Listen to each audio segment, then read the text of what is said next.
नमस्कार, मंडल news bulletin में आपका स्वागत है। आइए पेश करते हैं आज के प्रमुख व मुख्य समाचार।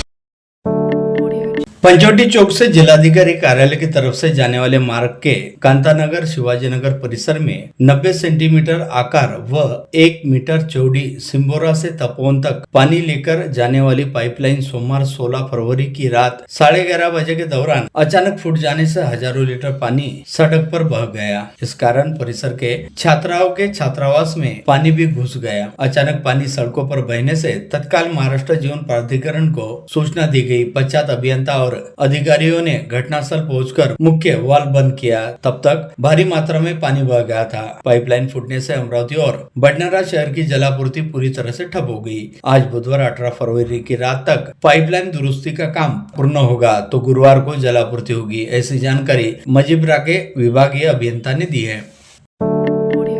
विगत करीब 8 वर्षों से अधर में लटके रहने वाले चित्रा चौक से नागपुर गेट की ओर जाने वाले फ्लाईओवर का काम अब तक रफ्तार पकड़े जा रहा है। साथ ही इस फ्लाईओवर के अधूरे काम को पूरा करते हुए आगामी 1 मई को महाराष्ट्र दिवस के मौके पर इस फ्लाईओवर के आम नागरिकों को हेतु खुला करने हेतु तैयारियां जोर पकड़ रही है, जिसके चलते फ्लाईओवर के नीचे टांगा पड़ाव से चांदनी चौक के बीच दोनों ओर की सड़कों पर सभी तरह के वाहनों का प्रवेश प्रतिबंधित करने से संबंधित अधिसूचना जारी कर दी गई है तथा वाहनों की आवाजाही के लिए पर्यायी वैकल्पिक रास्तों के सुझाव दिए गए हैं ताकि इस फ्लाईओवर का काम अगले 17 दिनों में पूरी तरह से पूर्ण किया जा सके। निर्माण कार्य पूरा करने के साथ ही रंगारोपण करते हुए हस्तांतरण की प्रक्रिया को पूर्ण कर इस फ्लाईओवर को आम जनता की आवाजाही के लिए उपलब्ध कराया जा सके। शहर पुलिस प्रशासन के यातायात विभाग द्वारा गत रोज ही एक अधिसूचना जारी करते हुए बताया गया कि चित्रा चौक से नागपुर गेट के बीच टांगा पड़ाव से चांदनी चौक तक सड़क के दोनों ओर के यातायात को 18 फरवरी की रात 8 बजे से 4 फरवरी की रात 8 बजे तक पूरा समय बंद रखा जाएगा। इस दौरान इस परिसर में सभी तरह के छोटे बड़े वाहनों का प्रवेश प्रतिबंधित रहेगा। यहाँ यह विशेष उल्लेखनीय है कि कल 19 फरवरी से मुस्लिम समाज बंधुओं के पवित्र रमजान माह की शुरुआत होने जा रही है और इस माह के दौरान मुस्लिम बहुल क्षेत्र में अच्छी खासी चहल पहल भी रहती है। इसी माह के दौरान मुस्लिम बहुल क्षेत्र में बन रहे चित्रा चौक फ्लाईओवर के निर्माण कार्य को पूरा करने के लिए मुख्य मार्ग पर प्रवेश प्रतिबंधित किया जा रहा है, जिसके चलते परिसर में रहने वाले नागरिकों को अच्छी खासी परेशानियों एवं दिक्कतों का सामना करना पड़ रहा है। इस बात को ध्यान में रखते हुए सामाजिक कार्यकर्ता असलम बाबा के नेतृत्व में परिसर वासियों की ओर से सार्वजनिक लोक निर्माण विभाग को ज्ञापन सौंपते हुए मांग उठाई गई है कि इस फ्लाईओवर के निर्माण कार्यों को रात के समय किया जाए और एक दिन के समय मुख्य मार्ग को आम नागरिकों एवं सभी तरह के वाहनों की आवाजाही के लिहाज से खुला रखा जाए, ऐसी मांग उन्होंने की।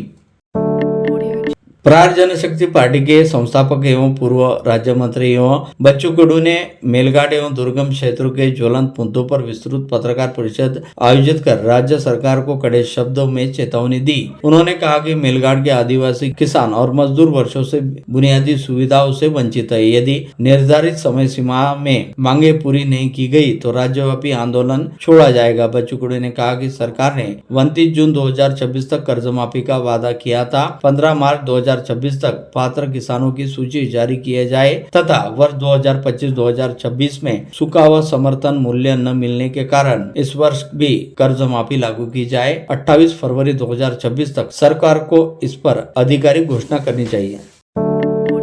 तिवसा के विधायक राजेश वानखड़े द्वारा उठाई गई अमरावती तहसील कार्यालय और अमरावती ग्रामीण नाम से 2 कार्यालय होंगे, जिसमें लोगों के काम तत्परता से पूर्ण होने में बड़ी मदद मिलेगी। अमरावती तहसील की बढ़ती आबादी और 159 राजस्व गांवों के समावेश के मद्देनजर विधायक राजेश वानखड़े ने मुख्यमंत्री देवेंद्र फडणवीस को निवेदन देकर तहसील विभाजन की विनती की थी। मुख्यमंत्री के निर्देश पर उक्त विभाजन स्वीकृत किए जाने का समाचार है। आगामी त्योहारों और उत्सवों के मद्देनजर जिला प्रशासन ने नागरिकों और उत्सव मंडलों को बड़ी राहत दी है। जिलाधिकारी आशीष शेरेकर ने वर्ष भर में कुल 15 दिनों के लिए ध्वनि विस्तारण के उपयोग पर विशेष छूट देने का आदेश जारी किया है। यह अनुमति केंद्र सरकार के ध्वनि प्रदूषण संशोधित नियम 2017 के प्रावधानों के तहत दी गई है। महानगर पालिका की संपत्ति कर वसूली अगले कुछ दिनों में तेज होने की पूरी संभावना है। मोटे तौर पर 175 करोड़ का संपत्ति कर वसूली लक्ष्य है, जिसमें करीब 83 करोड़ चालू वर्ष का टैक्स और शेष बकाया चल रहा है। आंकड़ा शामिल होने की जानकारी अधिकारियों ने अमरावती मंडल को दी। उन्होंने बताया कि 17 फरवरी तक 54 करोड़ 85 लाख रुपए टैक्स हाउस वसूली हो गई है। वित्त वर्ष अब मात्र 1.5 माह से कम समय बचा है। ऐसे में महापालिका विविध कदम उठाने जा रहा है, जिसके तहत संपत्ति कर से संबंधित लोगों को शिकायतें और विवादों का ऑन स्पॉट निपटारा करने आयुक्त सौम्य शर्मा चांडक द्वारा आगामी 24 फरवरी को मनपा के अंबेडकर सभागार में सुबह 10:30 बजे से सुनवाई जारी रखी है। अमरावती महानगर पालिका के छत्रपति शिवाजी महाराज की अंग्रेजी तारीख के हिसाब से कल 19 फरवरी को जयंती उपलक्ष्य मनपा क्षेत्र में सभी प्रकार की मांस बिक्री और कत्तलखाने बंद रखने के निर्देश जारी किए गए हैं। मनपा के पशु शल्य चिकित्सक के आदेश से मांस बिक्री दुकानें बंद रखने कहा गया है। उसी प्रकार मनपा के चिकित्सक ने सभी स्वास्थ्य अधीक्षक और निरीक्षकों से मांस बिक्री दुकानें बंद रखने का आदेश के परिपालन पर ध्यान देने को कहा है। जो यह आदेश का उल्लंघन करेगा उन पर कार्रवाई की जाएगी, ऐसा आदेश में कहा गया है। सिपना अभियांत्रिकी व तंत्रज्ञान महाविद्यालय के सिपना शिव महोत्सव 2026 अंतर्गत साइंस कोर शाला के प्रांगण से भव्य दिव्य शिव जयंती महोत्सव का आयोजन किया गया है। जानकारी आज दोपहर सिपना कॉलेज में आयोजित प्रेस वार्ता में संस्था उपाध्यक्ष अजय भाई श्रॉफ डॉक्टर संजय खेड़गे द्वारा दी गई। इसमें उन्होंने बताया कि छत्रपति शिवाजी महाराज की जयंती उपलक्ष्य आयोजित रैली की परंपरा अनेक वर्षों से की है, जिसमें 1,500 से छात्र छात्राएं उत्साह से शिवाजी के मावले बनकर सहभागी होते हैं। रैली शिव टेकड़ी गर्ल्स हाई स्कूल आदि चौक से होकर सिपना कॉलेज में पहुंचेगी। यूनाइटेड रिपब्लिकन फोरम के संयोजक किरण गुर्दे ने विगत दिनों प्रशांत नगर परिसर स्थित सार्वजनिक उद्यान की दुरावस्था को लेकर मनपा के उद्यान विभाग को ज्ञापन सौंपने के साथ ही 7 दिनों के भीतर उद्यान की देखरेख सही ढंग से नहीं होने पर तीव्र आंदोलन करने की चेतावनी दी, जिसे गंभीरता से लेते हुए मनपा के उद्यान विभाग ने शहर अभियंता, भंडार अधीक्षक, जलापूर्ति अभियंता और प्रकाश विभाग के उप अभियंता के नाम जारी पत्र करते हुए प्रशांत नगर स्थित बगीचे के रखरखाव एवं सौंदर्यीकरण के लिहाज से पत्र भेजा है।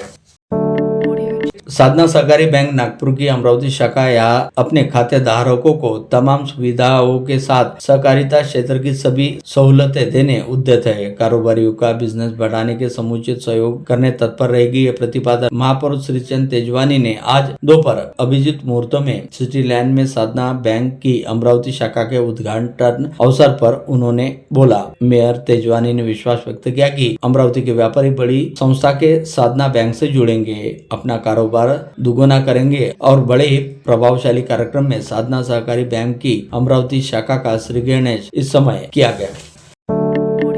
मांगीलाल प्लॉट गोविंदा ग्रुप द्वारा अमरावती महानगर पालिका के महापौर श्रीचंद तेजवानी एवं जवाहर स्टेडियम प्रभाग क्रमांक 7 के नगर सेवक मनीष बजाज, नगर सेविका सोनाली नाइक, स्नेहा उल्ला का सत्कार समारोह मांगीलाल प्लॉट निवासी रामेश्वर गगड़ के निवास स्थान शिव प्रसाद में संपन्न हुआ। समारोह में मांगीलाल प्लॉट परिसर के सभी नागरिक व रहवासी उपस्थित थे।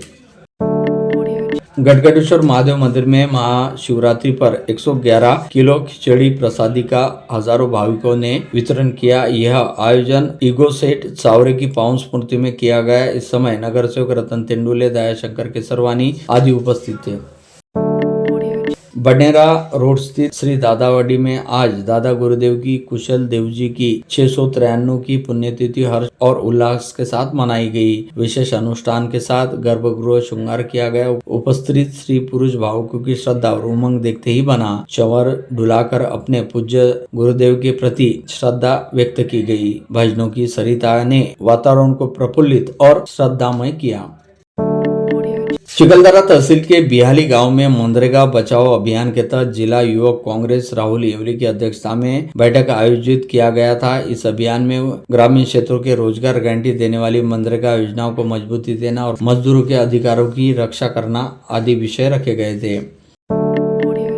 अमरावती शहर के सुपरिचित रिफॉर्म क्लब के चुनावी आगामी रविवार 22 फरवरी को होने जा रहे हैं। चुनाव में रिफॉर्म यूनिटी पैनल व रिफॉर्म क्लब प्रोग्रेसिव पैनल आमने सामने हैं। इस चुनाव में दोनों पैनल के कुल 22 उम्मीदवार मैदान में हैं, जिनके भाग्य का फैसला 1045 मतदाताओं द्वारा किया जाएगा, जिसमें से किन्हीं 11 सदस्यों को जीत हासिल होगी। स्थानीय विद्याभारती महाविद्यालय के सामने स्थित रिफॉर्म क्लब में रविवार 22 फरवरी की दोपहर 12 बजे से शाम 5 बजे तक मतदान होगा। इस मतदान प्रक्रिया में सहभागी होने 1045 सदस्यों को पात्र घोषित कर उसकी सूचना जारी की है। इस बार चुनाव की संपूर्ण जिम्मेदारी अमरावती जिला वकील संघ के अध्यक्ष एडवोकेट सुनील देशमुख को सौंपी गई है।